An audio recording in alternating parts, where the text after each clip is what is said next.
My name is Amber Williams. I'm 31 years old. One spring day, I sat alone in a doctor's office, clutching my phone, fighting back tears. The doctor had just told me I needed surgery to remove a thyroid tumor, but in my family group chat, everyone was busy planning a trip to Cabo. When I saw the message, "Don't guilt trip us. We can't cancel the trip now," I felt my heart shatter. All I wanted was one person. Just one person to pick me up after surgery. Was it really too much to ask my family for help? My sister Heather was the spoiled princess of the family. She always got everyone's attention. My brother Jake was the golden child. He carried all the family's expectations on his shoulders. And me, I was the reliable middle child. I was only needed when it was convenient for them. The differences started when we were kids. When Heather wanted ballet lessons, the money appeared instantly. When Jake needed a new computer for college, they bought it without hesitation. But when I got a scholarship to art school in New York, my mother said, "Your father hurt his back. You can just go to community college nearby." And just like that, my dream died. As a teenager, I convinced myself it was normal to help family. Even after Dad recovered 6 months later, my scholarship had expired. That chance never came back. Still, I kept helping everyone with a smile. When Jake needed money to start his business, I gave him $15,000. It was everything I'd saved for years. "I'll definitely succeed," he promised. "I'll pay you back double." The app failed. He never mentioned paying me back again. Heather was even more manipulative. She'd call me at 2 in the morning, crying about breakups. I'd stay on the phone until dawn. She'd dump her friends' kids on me without asking. She'd borrow clothes from my closet and return them dirty. "You should be flattered I want to wear your clothes," she'd laugh. "It's not like you're going anywhere in them." I'd argue, but always forgive her, because that's what family does, right? In my late 20s, I finally moved into my own place. It was a tiny studio apartment, just 400 square feet. The bathroom door only opened halfway because it hit the toilet, but I painted the walls sage green. I set up a desk by the window. It became my little studio. It brought me peace. I shared this space with Milo, a gray rescue cat. He was my only true companion. He stayed by my side, quietly, without demands. Life as a freelance graphic designer was tough. I took any job I could get. Cafe logos, business cards, startup marketing materials, children's book illustrations. Some days I worked 16 hours straight. Slowly, I built up a client base. I was making just enough to live on, but my family's demands never stopped. Mom would call, "Come set up your father's TV." My sister would text, "I'm busy with yoga. Can you watch my friend's kid?" If I said no, they made me feel guilty. They'd give me the silent treatment. They'd say hurtful things. So I always said yes. I kept playing the role of reliable Amber. Family helps each other, Mom always said. But when I had the flu and couldn't get out of bed, no one brought me soup. When my car broke down in a blizzard, Jake didn't come get me. I paid for an expensive taxi ride home. One boyfriend told me, "Your family is using you. I'm tired of competing with them for your time." Then he left. Around family, I acted cheerful. But in the car on the way home, I'd cry alone in the dark. I believed being needed meant being loved. I couldn't say no, and my heart wore down, little by little. I kept playing reliable Amber. I swallowed my feelings. I never showed weakness to anyone. One spring evening, I was working on a design with a tight deadline. I'd been at my desk for 14 hours. When I stood up to stretch, I caught sight of my reflection in the window. There was something strange on the right side of my neck, a small bulge. I touched it gently. My fingers felt the lump. When I swallowed, it moved slightly. Maybe it's just a swollen lymph node from stress, I told myself. I looked at Milo. "It's nothing, right?" Milo just narrowed his green eyes and stared at me silently. But over the next few days, the fatigue wouldn't go away. Swallowing food started to feel difficult. I had to swallow twice sometimes. My voice began to sound hoarse. During online meetings, I kept clearing my throat. I got worried. I searched my symptoms online. That made me even more anxious. Finally, I decided to see a doctor. Dr. Carter was a small woman with kind eyes. She examined me carefully. "When did you first notice this lump?" "About a week ago, but it might have been there longer." After I described my symptoms, she wrote notes in my chart. Then she looked at me seriously. "Let's do an ultrasound and blood work. We need to check this thoroughly." The word thoroughly hid something more serious. I could feel it, but I just nodded. The tests were scheduled for the following week. They spread cold gel on my neck. Every time the technician moved the probe, my heart pounded. I tried to read her expression, but her face gave nothing away. My anxiety just grew. They drew 5 vials of blood. In the waiting room, I sipped apple juice from a paper carton. I kept wondering what was happening inside my body. 3 days later, Dr. Carter called me directly. "I'd like you to come in tomorrow to discuss the results." When a doctor calls you personally, it's never good news. I knew that instinctively. That night, I stared at the ceiling. I didn't sleep at all. In the exam room, Dr. Carter pointed to her monitor. "We found a 4-centimeter nodule on your right thyroid. The blood work shows some abnormalities too. We need to do a fine needle aspiration biopsy to be sure." She didn't say the word cancer, but the air felt heavy. I bit my lip. The following week, I had the biopsy. Lying on the table with local anesthesia in my neck, I felt cold and afraid. The doctor said, "You'll feel some pressure. Don't move." When the needle entered the tumor, a sharp pain made my eyes water. I stared hard at a stain on the ceiling. It looked like a rabbit. I focused on that to distract myself. The 3 days waiting for results felt like the longest of my life. Finally, the phone rang. Dr. Carter's calm voice delivered the news. "The results are in. It's papillary cancer, but it's early stage, so it's treatable. You'll need surgery." My hand trembled holding the phone. "Cancer?" I barely whispered. "Yes," she replied, "but we caught it early. Let's schedule the surgery." After I hung up, I collapsed into a chair on my balcony. Somewhere deep inside, the truth hit me hard. I was completely alone. Should I tell my family? I wasn't sure. At that moment, I couldn't bring myself to do it. Mom was busy preparing for Heather's birthday party.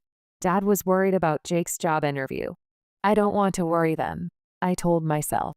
So I stayed silent. The night I learned my diagnosis, I sat on my tiny apartment balcony. I wrapped myself in a blanket.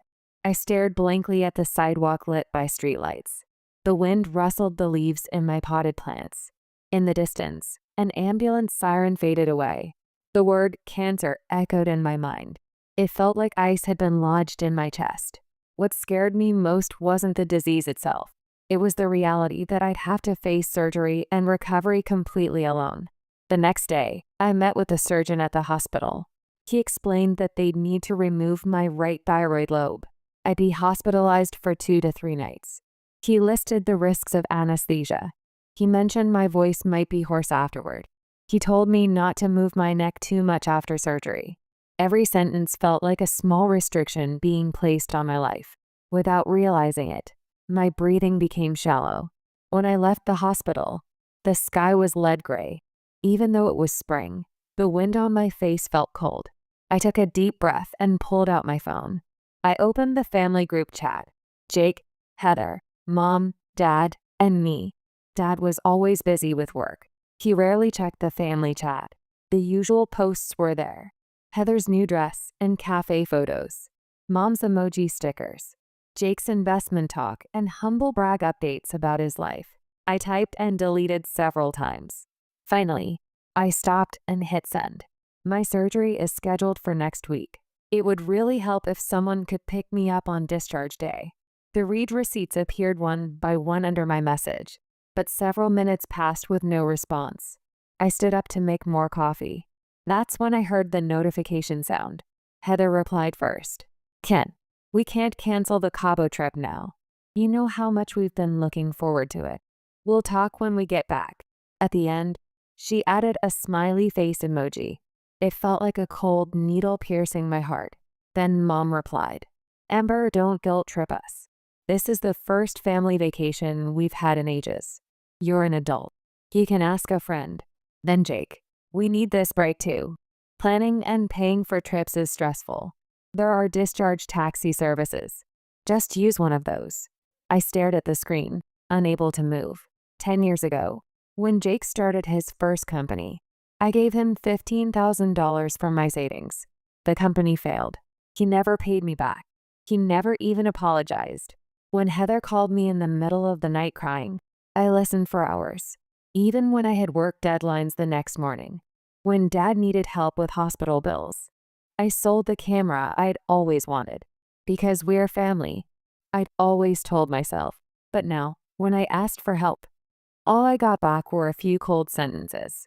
My fingers trembled as I typed back. My mistake. I'll be fine. As soon as I hit send, tears streamed down my face. I sank into my chair.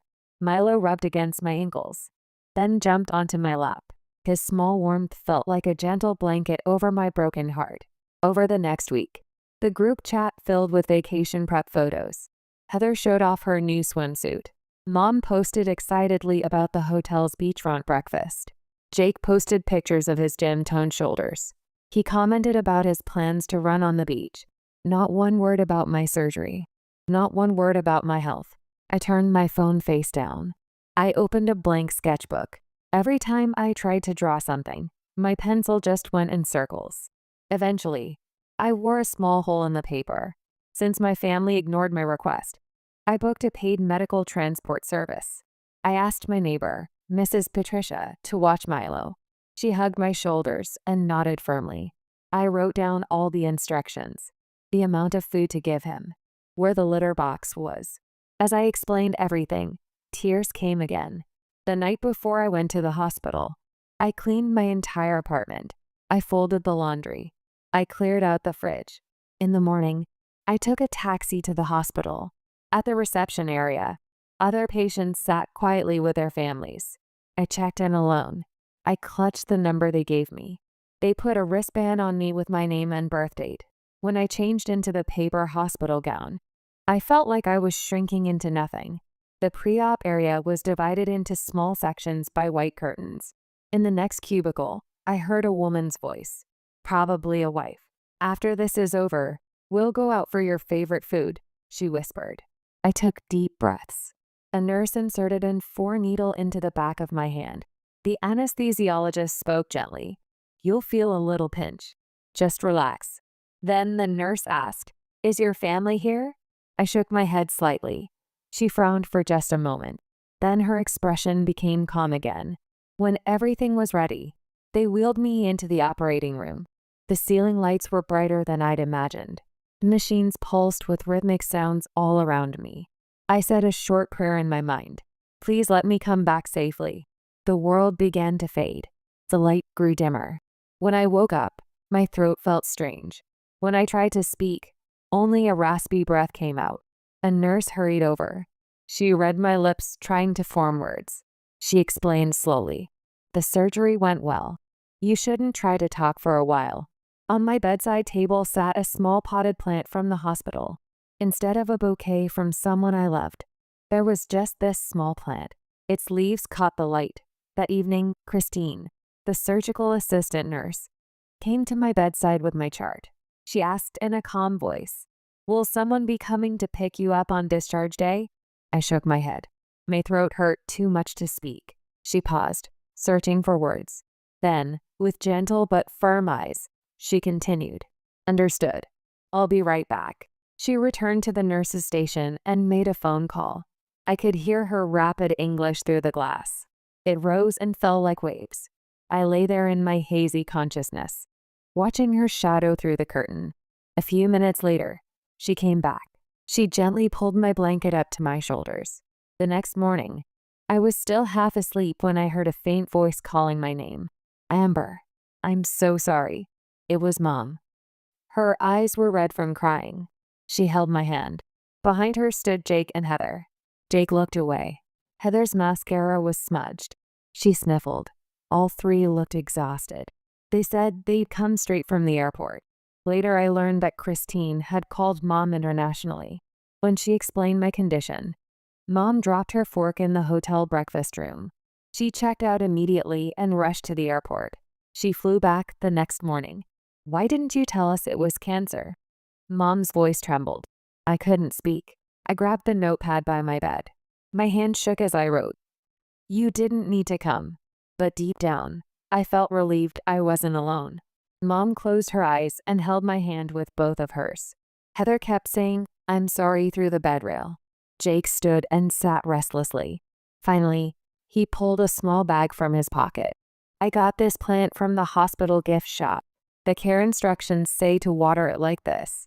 His smile was awkward. I thanked him with my eyes and nodded briefly. It wasn't a perfect reconciliation. It wasn't some miracle where the ice melted instantly. But still, when a human touch reached my freezing fingertips, that small relief was real. On discharge day, Mom pushed my wheelchair. Heather carried my bags. Jake brought the car to the entrance. The wind was still cold, but the sky was bright. When the automatic doors opened, the smell of disinfectant faded. Outside air flowed into my chest. I took a deep breath through my mask. Mom spoke softly from behind me. "When we get to your apartment, I'll heat up some soup. I made porridge yesterday. I borrowed your key and put it in your fridge. Gentle foods for your throat." At a red light, Jake checked the discharge transport receipt. "I'll pay for this," he said. From the passenger seat, Heather turned around. She showed me a photo of Milo. Mrs. Patricia had sent it. Milo was sunbathing by the window, looking at the camera.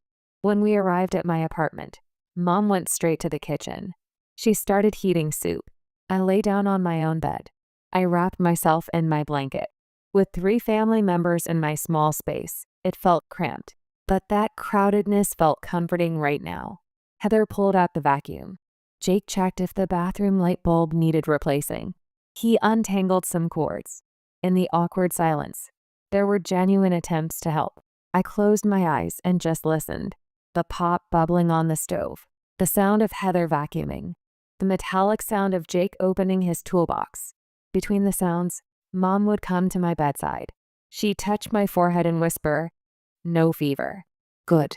That first night home, I slept in my own bed for the first time in days. Though slept isn't quite accurate. It was more like drifting in shallow water. My neck felt tight. My throat burned like someone had scraped it with sandpaper. Every time I turned over, the world creaked and groaned. I turned off the lamp by my bed. I watched the mist from the humidifier rise gently. Mom quietly entered my room. Steam rose from a pot through her oven mitt. I kept the salt low. Drink a little, then go back to sleep. She ladled soup into a small bowl. I sipped it slowly through a straw. The salt and chicken broth melted gently in my throat. There was a noise outside my door. Dad appeared. He was still in his suit jacket. He must have just come from work. His shoulders slumped as he stood there, looking at my face intently.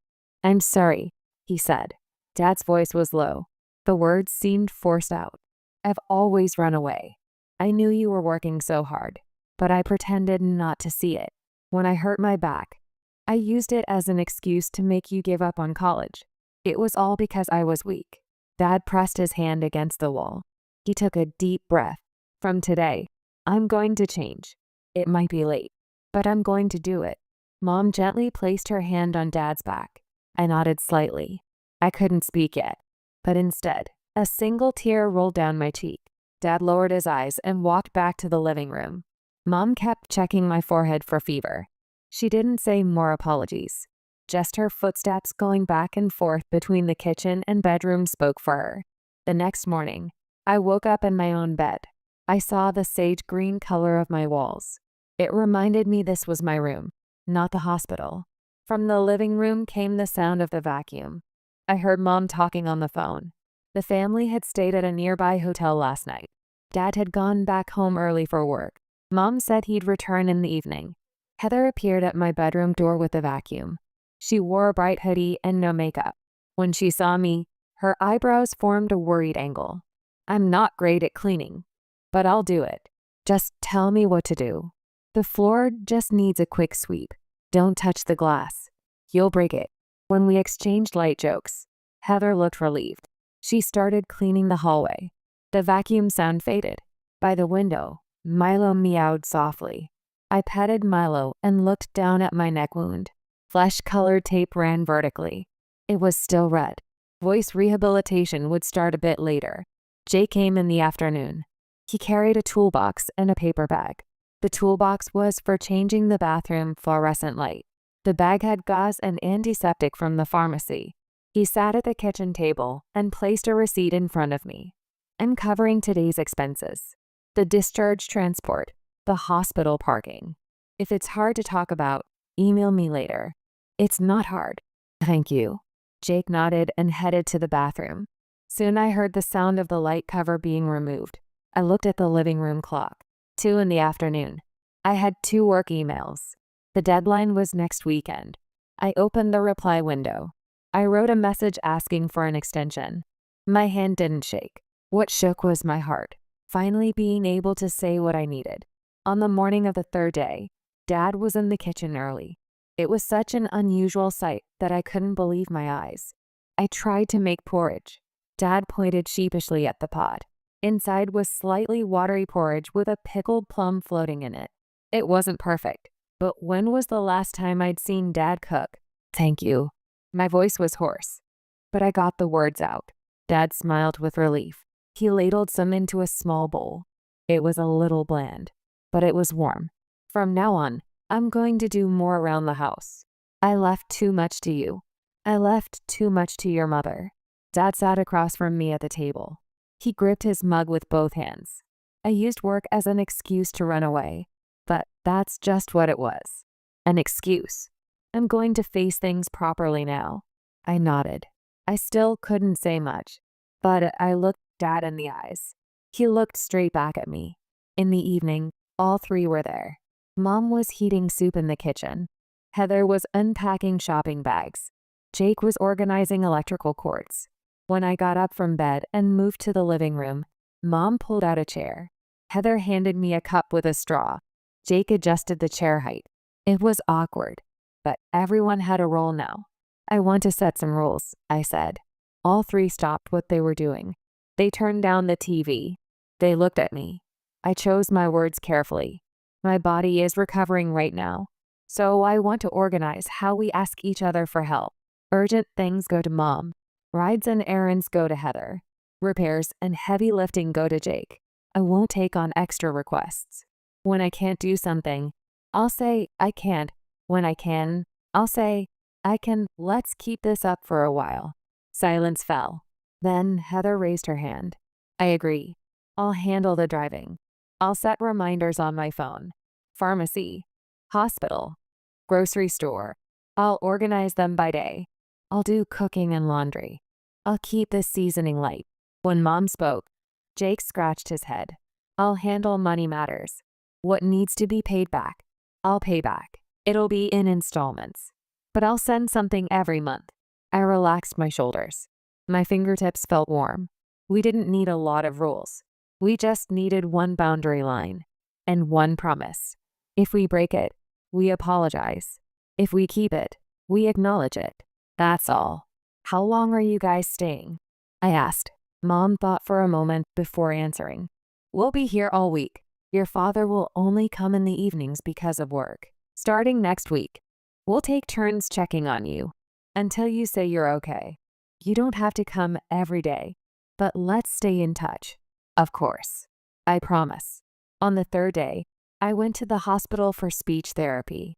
It was the first of twice weekly sessions. Heather drove me. In the car, an old pop song played on the radio. Heather started to hum along, then stopped out of consideration for me. I looked out the window at the street trees. You can sing. I don't mind the sound. Heather smiled a little. She hummed the chorus softly. In the therapy room, the therapist started with breathing exercises. I put a paper straw in a cup of water and blew bubbles. I learned to push air from my belly without straining my throat. My voice wouldn't come back right away, but just knowing the direction it would take made me feel much better. On the drive home, Heather suddenly spoke up. That travel chat was awful. I didn't mean to say those things. I was scared. The word disease scared me, so I pretended it was nothing. I was the worst. The words caught in my throat. I answered slowly. You should have said you were scared. You didn't have to laugh it off. Next time, say you're scared. Heather gripped the steering wheel and nodded slightly. On the fourth day, Jake came by in the evening. He took a deep breath at the door. Then he held out an envelope. Inside was a check and a handwritten note. The note had a detailed table. When he borrowed money, what he used it for, how much, what date he'd pay it back by. Yesterday, I went through all my old emails. I thought of 1,000 excuses, but I don't need them. I'll pay you back. I'll take on more work. I'll actually stick with the side hustle. I put the envelope in my desk drawer. I looked Jake in the eyes. Thank you. The repayment helps. But more than paying back, keep your promises. If you can't make a month, tell me in advance. Jake looked directly back at me. He used to always look away. Maybe he'd changed a little. On the fifth day, Mom took a half day off work to come over. She brought soft towels and silicone tape for my wound, and 3 thin scarves. One with flowers, one plain smoky blue, and one in my favorite sage green. When the scar bothers you, wear this. Not to hide it, to protect it. Mom gently wrapped the scarf around my neck. She tied it lightly. When I looked in the mirror, the color matched my wall. I laughed a little. Seeing my smile, Mom put her hand to her chest. Years ago, I stopped you from going to college. I did it because I was scared. Scared of you going far away. I was a weak mother. I'll be okay. It's not too late. There are places to learn everywhere now. Let me help. Not to make up for it. Let me walk beside you. Mom's voice was soft and low. It soothed my dry throat more than any guilt-heavy apology could. By the end of the first week, I finally sat at my desk. I raised my chair a little. I adjusted my monitor angle. I set a timer for 20 minutes. 20 minutes of work, 10 minutes of rest. I built a system that wouldn't let me overdo it. I started with the basics. Simple layout jobs. I could ease back in. I changed how I wrote emails. When I had to decline, I didn't apologize excessively. I just stated facts. Due to my current health and doctor's orders, I'm declining new projects this month. I expect to resume mid-next month. I'll reach out when I'm ready. After I hit send, I exhaled deeply. In the afternoon, I took Milo to the vet. He stared at me seriously through the carrier door. On the exam table, the vet said with a smile, "He's perfectly healthy." My shoulders relaxed. On the drive home, Heather casually said, "Amber, I'm cutting back on gym sessions next month. I want to free up time. Put your hospital appointments on our shared calendar." You don't have to do that. I want to. I myself want to. Something clicked into place in my chest. She said she wanted to. Not that she was doing me a favor. And I could let her instead of imposing on her. That small difference changed how things felt. In the second week, Mom brought over a weekly menu chart. Monday, soup. Tuesday, soft pasta. Wednesday, steamed vegetables and fish.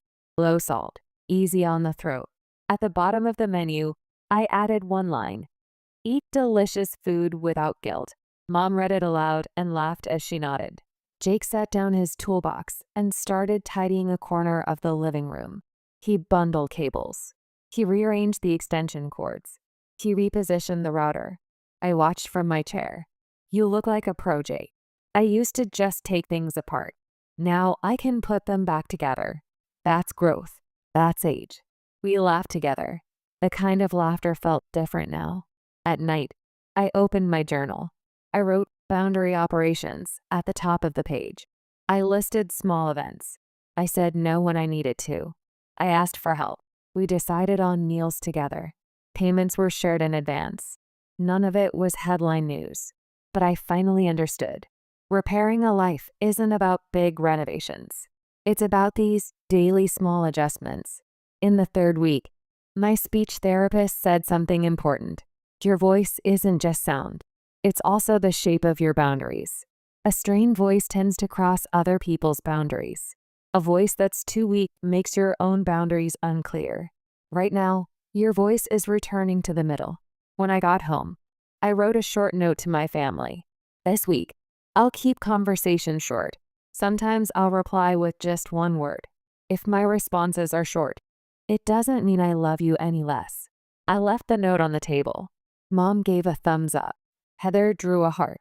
Jake scribbled, got it, on the edge. No one tried to turn it into a joke.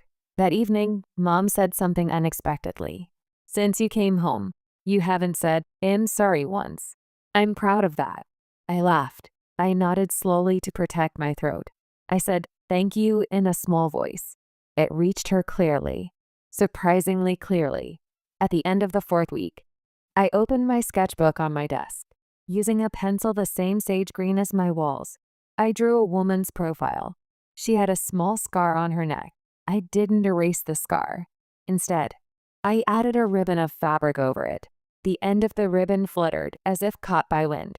I kept the lines loose and light. On the edge of the page, I wrote one sentence. This isn't a flaw. It's an addendum to the instruction manual.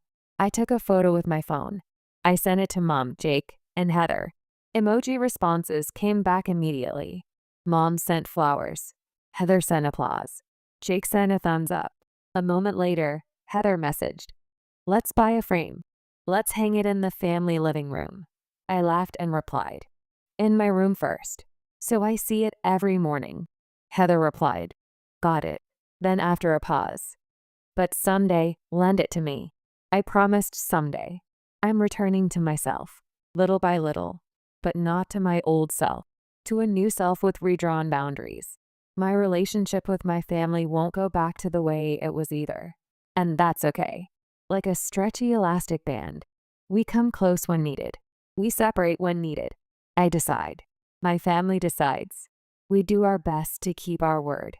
If we can't, we apologize and start over. That's our new arrangement. Thank you for reading this far.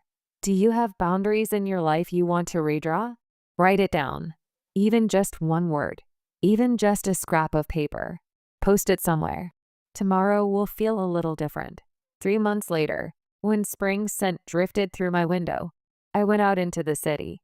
My neck scar had faded significantly. Scarves were now accessories, not necessities. My first stop was the local community college. I'd made an appointment for course advising.